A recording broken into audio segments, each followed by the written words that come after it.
Hallo, kommen Sie die? Hier, da. Bella, siamo dove l'andre.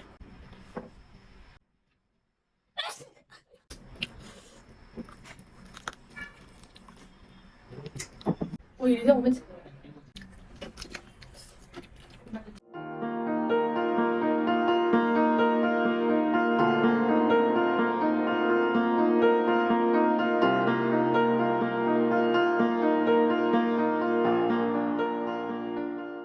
Hello, I am sure we know well go on a currently. I say that this is the way yin later. ꯑꯗꯨꯒ ꯊꯕꯤ ꯈꯔ ꯂꯩꯔꯦ ꯁꯤꯡꯖꯨ ꯌꯣꯡꯆꯥꯛ ꯁꯤꯡꯖꯨ ꯂꯩꯔꯦ ꯑꯗꯨꯒ ꯁꯤꯗ ꯊꯔꯣꯏ ꯌꯥꯝꯗꯦꯕꯀꯣ ꯀꯧꯇꯥ ꯑꯃꯇꯪ ꯊꯔꯣꯏꯗꯣ ꯑꯂꯨꯒ ꯕꯦꯁꯣꯟꯒ ꯇꯧꯔ ꯊꯣꯡꯕꯅꯦ ꯕꯦꯂꯥ ꯍꯧꯖꯤꯛ ꯅꯨꯡꯗꯥꯡ ꯑꯣꯏꯔꯦꯕꯀꯣ ꯑꯗꯣ ꯕꯦꯂꯥꯗꯣ ꯇꯨꯝꯅꯤꯡꯉꯦꯅ ꯃꯐꯝꯗ ꯂꯩꯈ꯭ꯔꯦ ꯕꯤ ꯌꯥꯎꯗ꯭ꯔꯦ ꯉꯁꯤꯗꯤ ꯑꯗꯨꯝ ꯆꯥꯕ ꯍꯧꯖꯔꯛꯑꯒꯦ ꯆꯥꯛ ꯌꯥꯝ ꯍꯥꯞꯇꯕꯅꯤ ꯆꯥꯛ ꯌꯥꯝ ꯆꯥꯅꯤꯡꯗꯦ ꯊꯕꯤ ꯍꯥꯟꯅ ꯆꯥꯒꯦ ꯇꯦꯕꯜꯗ ꯊꯥꯎꯗ꯭ꯔꯦ ꯍꯩꯗꯔꯒꯦ ꯊꯥꯎ ꯃꯌꯥꯝꯁꯤꯗꯤ ꯃꯀꯨꯒ ꯊꯥꯎꯔꯦ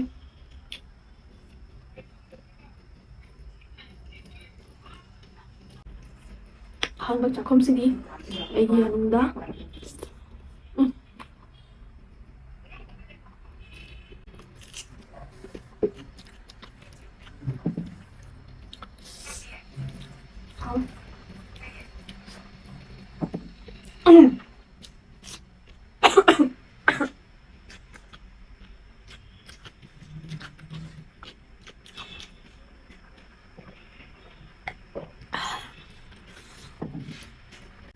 ꯕꯦꯂꯥꯁꯨ ꯌꯥꯎꯗ꯭ꯔꯕꯅꯤꯅ ꯂꯥꯡꯗ꯭ꯔꯦ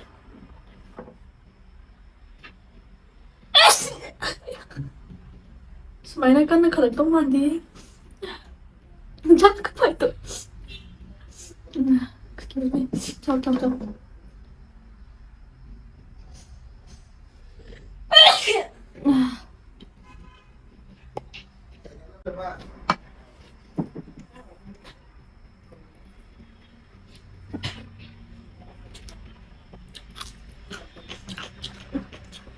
ꯃꯧ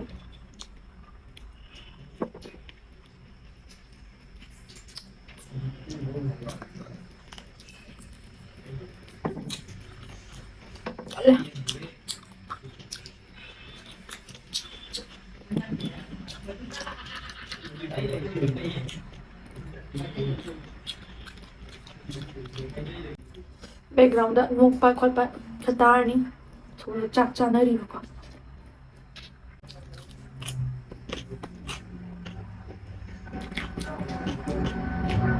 ꯁꯤꯡꯖꯨ ꯄꯨꯛ ꯅꯨꯡꯉꯥꯏꯗꯧ ꯃꯥꯟꯗꯦ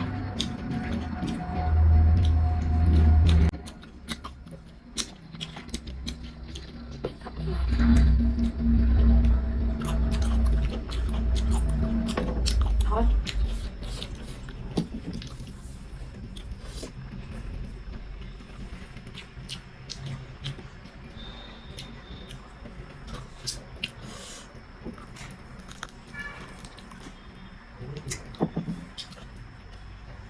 ꯍꯥꯎꯕꯗꯤ ꯌꯥꯝ ꯍꯥꯎꯔꯦ ꯀꯟꯕꯗꯤ ꯌꯥꯝ ꯀꯜꯂꯦ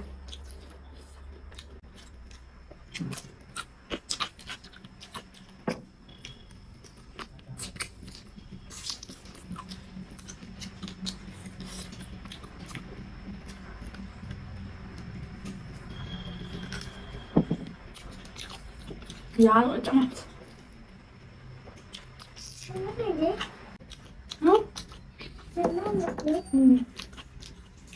ꯋꯥ ꯉꯥꯡꯉꯤꯕꯦꯗ ꯇꯤꯜꯍꯧꯁꯨ ꯃꯆꯦꯠ ꯉꯥꯡꯉꯔꯝꯃꯦ ꯇꯤꯜꯍꯧ ꯂꯩꯔꯝꯗ꯭ꯔꯦ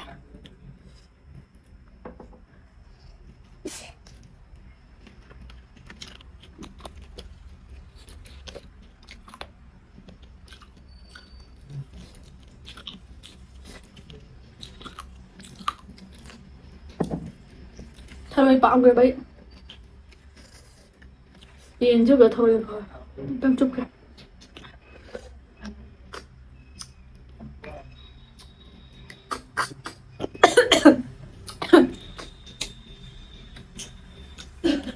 ꯐꯥꯒꯠꯂꯤꯁꯤꯕꯣ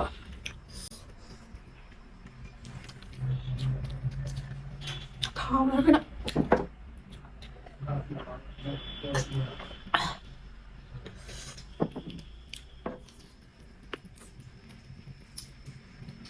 bệnh của em xa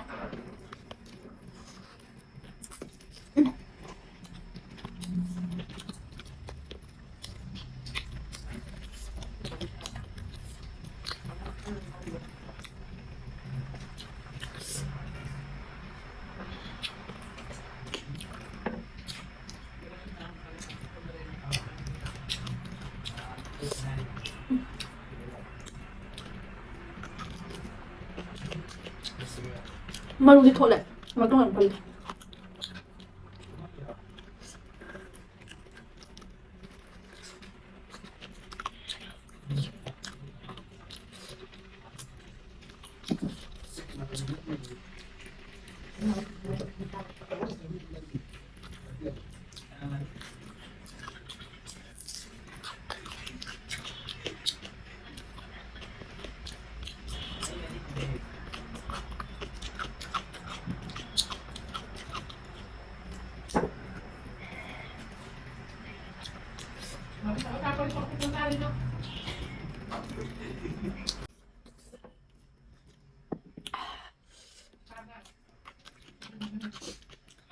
먹어 먹어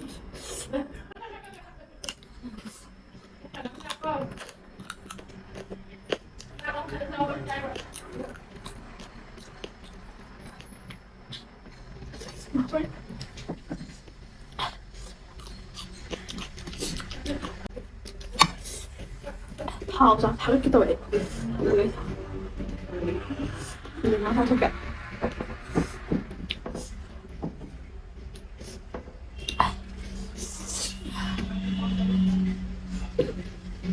똥 조심하세요.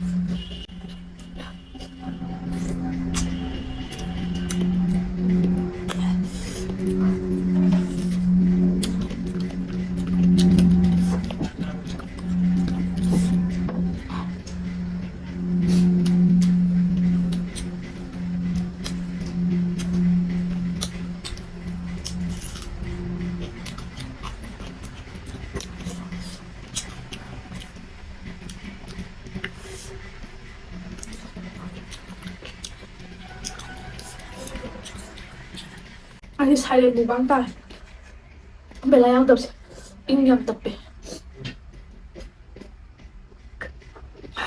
khana agak lang na bisag tawa yung mga ito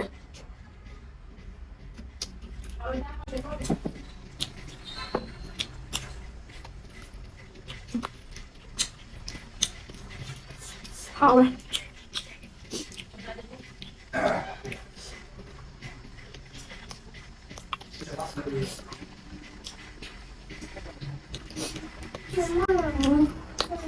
ngon 짭짤이가 막 짭짤하게 먹어 어? 우이야 갑니다 네 반도 보라 반도 보라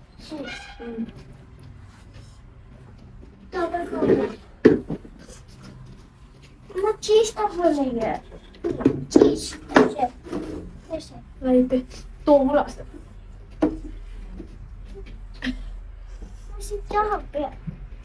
자, 자, 해나가.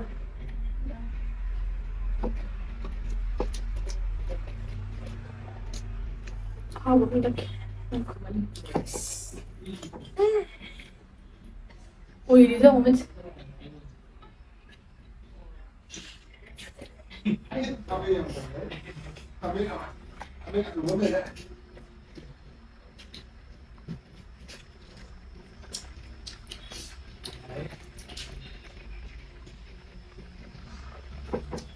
애는 자고 무슨 맛짜니가 없잖아. 맛짭짤해.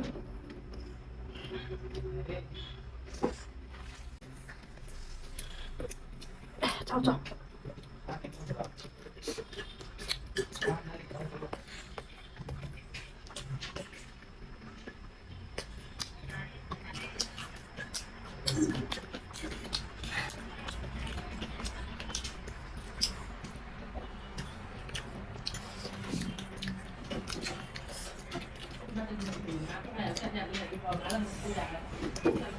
나为什么就是不知道？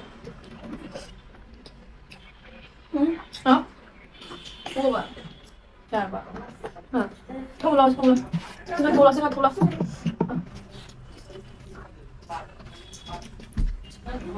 Ini sepanggang ya. Oh.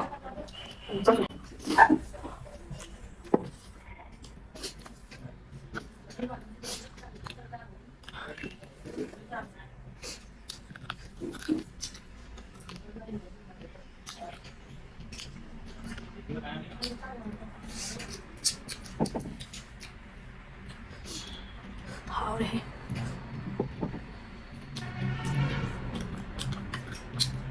Thì nàoคุณไม่ได้บุกใจ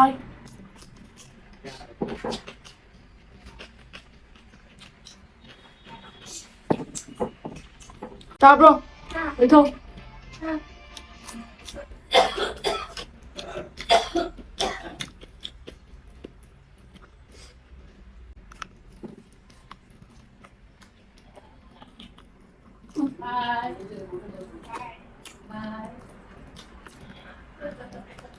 Mọi người gạt cho tôi hả?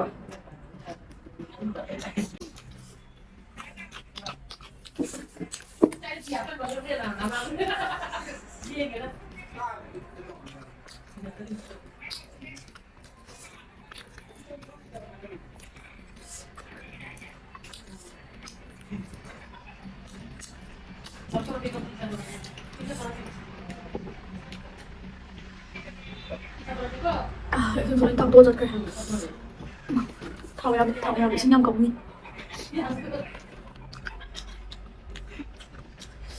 hào là cái đặc ngọ lâu 오 그만둬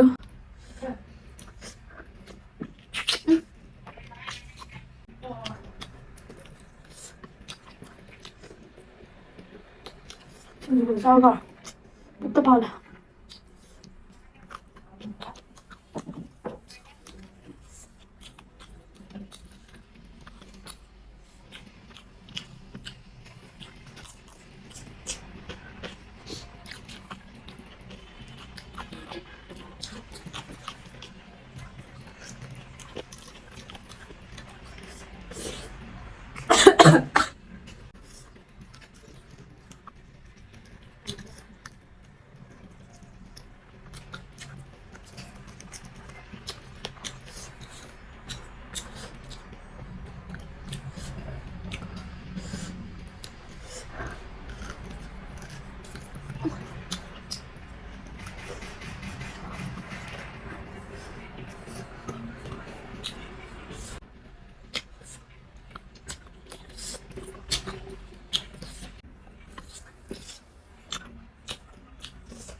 이거 뭐지?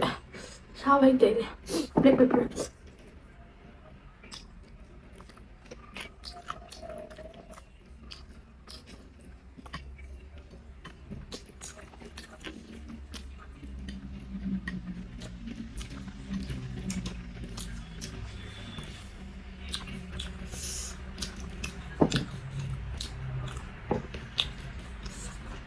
와,来，好的。 Anh đọc từng như phố không lại làm sao này thao lên là hai cái tận nào đấy